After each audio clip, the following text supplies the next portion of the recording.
Ну же, думайте. Я хочу, чтобы вы вернулись в свой разум и рассказали всем, о чем вы мечтали. Мир во всем мире? Вряд ли. Вы мечтали о мировой славе. Вы мечтали выиграть Пулитцеровскую премию или Нобелевскую премию мира, приз MTV Music.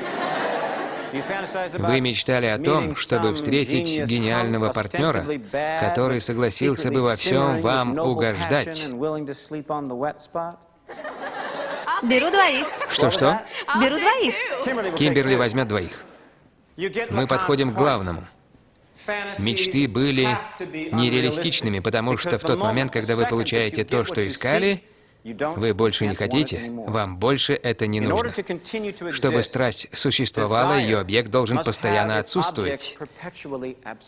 Вы хотите не что-то, а вашу мечту о чем-то. Именно так.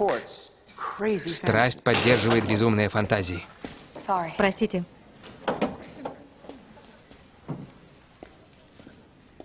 Вот что имел в виду Паскаль, когда сказал, что мы истинно счастливы лишь тогда, когда мечтаем о будущем счастье.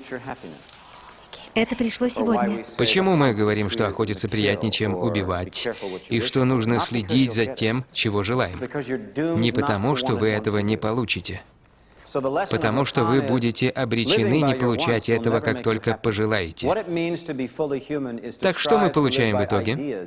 В погоне за желаниями вы не сможете обрести счастье.